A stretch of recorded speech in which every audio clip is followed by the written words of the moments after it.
Selamat pagi, salam sejahtera. Terima kasih kerana memilih channel ini yang pastinya membawakan berita-berita semasa dan sukan di dalam tanah air dan juga luar negara.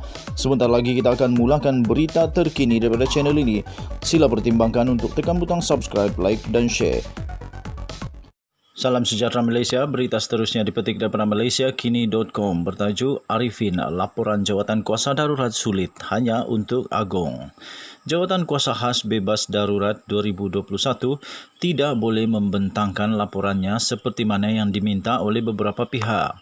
Pengerusinya Arifin Zakaria berkata laporan tersebut adalah sulit dan pribadi, private and confidential selain hanya boleh dipersembahkan kepada Yang di-Pertuan Agong Al-Sultan Abdullah Riayatuddin Al-Mustafa Billah Shah sahaja.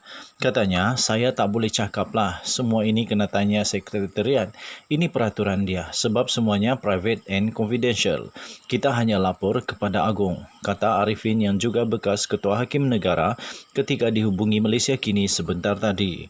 Arifin mengulas gesaan ahli saintis politik Dr. Chandra Muzaffar supaya Jawatan Kuasa Khas Bebas Darurat membentangkan laporannya dalam masa terdekat dan dibahaskan di Parlimen sebelum darurat tamat pada 1 Ogos.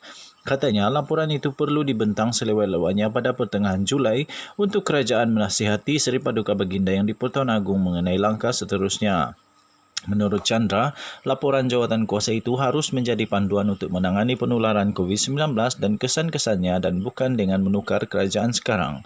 Jawatan kuasa khas itu dibentuk atas titah Seri Paduka Baginda Yang di-Pertuan Agong Al-Sultan Abdullah Riayatuddin Al-Mustafa Billah Shah semasa Baginda mengisytiharkan darurat berkuat kuasa 11 Januari yang lalu.